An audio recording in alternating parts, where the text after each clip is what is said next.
Welcome to our White Towel panel video. Myself joined by Ben Kuzma. Also, I should point out, we have our White Towel podcast. If you want to subscribe and download through Apple Podcasts, all week we have all our Canuck writers on to keep you informed on everything that happens on the beat.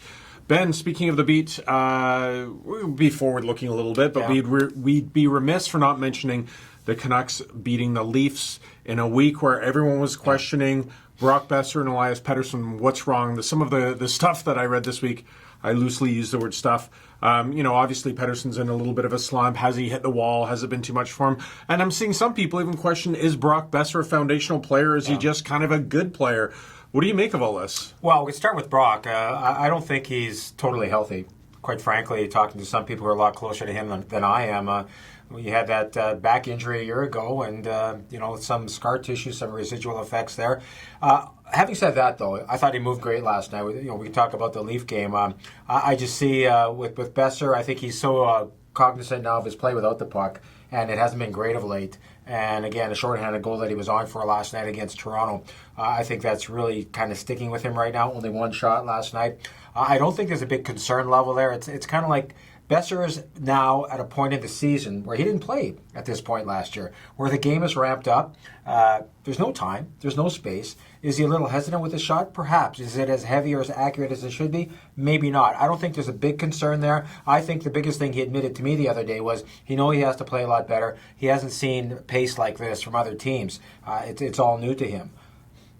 Pettersson, on the other hand, I think there's a little bit more at play there. Last night I saw him pass up a great opportunity in the slot to shoot where he would normally shoot, and he dished the puck over to Levo, who was covered by two guys. He had another opportunity to beat a guy one-on-one, and he kind of threw the puck into the ozone. This is what happens when you don't score in 8 games. You got one in your last 11. It's a natural thing with Pettersson. I just like to see him get back to being more of a selfish player. He's a great playmaker, Paul, but I think he's got that. He could have been a difference maker last night with that great release. Again, he only had one shot.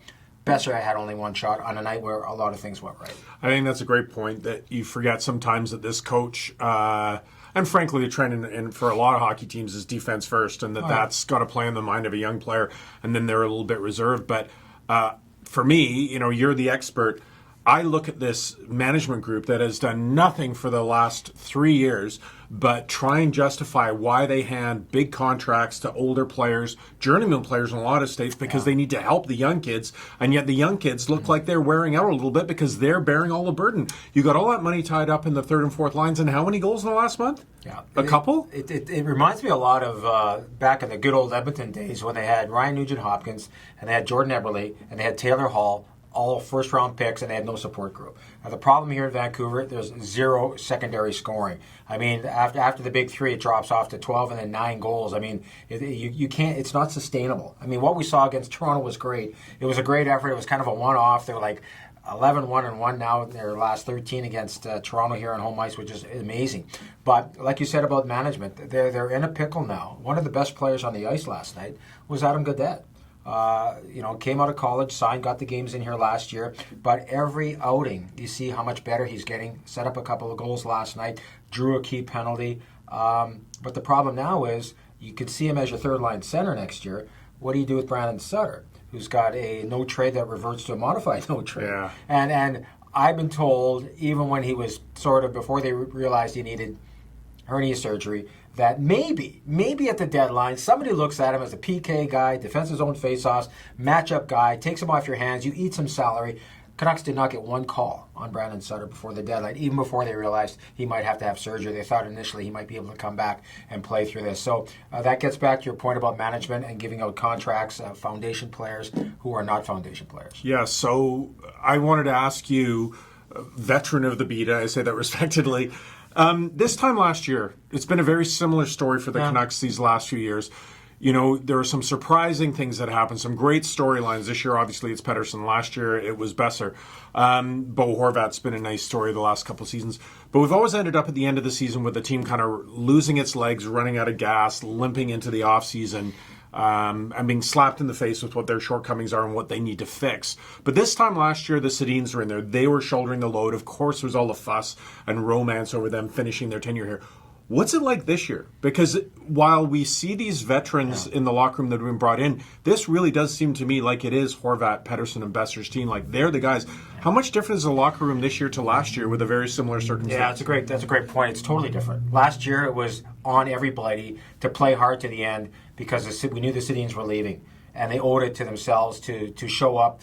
Edler's game was rock solid. They finished on like a 6-2-1 spurt in garbage time. I mean, you're out of it. I mean, the games don't mean a lot in terms of playing tough games against tough opposition every night and getting somewhere. But the whole idea was we can't let them down. They've been everything to this franchise. Everybody has to sell out every night. You're right. This is different. I mean, I've been writing about it all week. I mean, again, the Toronto game was great, but boy, you're right. It's Horvat.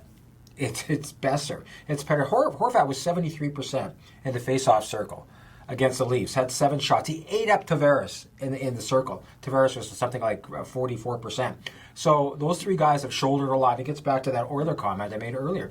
Where's the support for these guys? I think they're all. I don't worry about Horvat. You're going to get the same thing from him every night.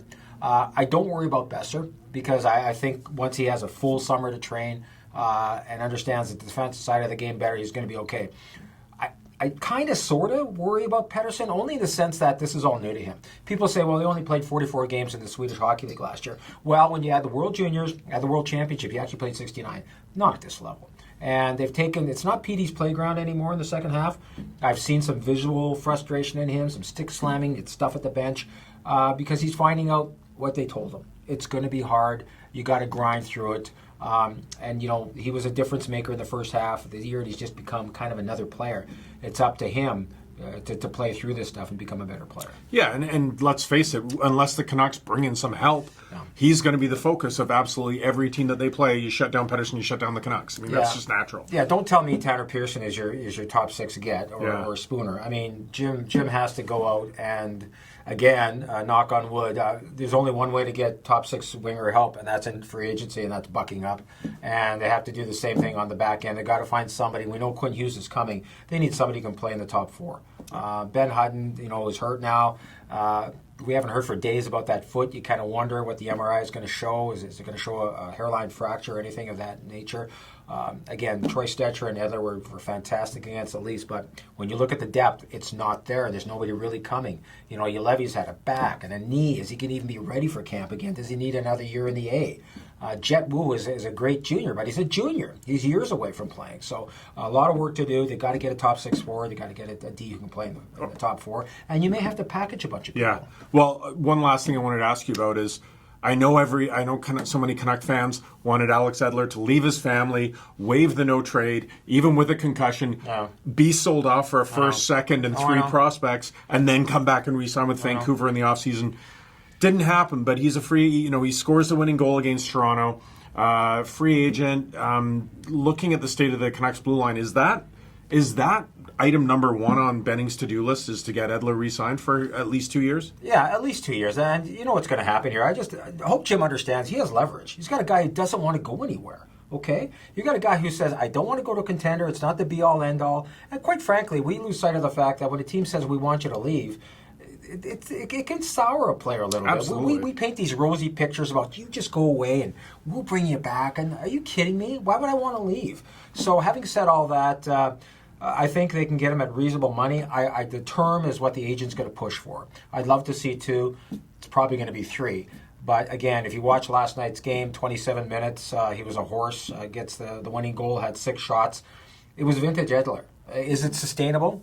From a personal perspective, is what we saw last night even sustainable the rest of the year here? We're going to find out. But when he's healthy, and that's a big knock on wood thing with Edler, he can play, and you need him on the back end. Yeah, he can, but if you follow this management's blueprint and they're going to ask for a hometown discount, they'll probably end up giving him a 5 or 6 year deal. Well, yeah, he might come back at a bump on his $5 million, and suddenly we've got him for how many years? Yeah, well, that's what they're saddled with. That's the challenge for Jim. That is the challenge. Okay. Do it at reasonable money, reasonable term. Great stuff, Ben. Thanks for watching. You can join us every week here for these White Towel videos, and also, as I said, subscribe to our White Towel podcast through Apple Podcasts.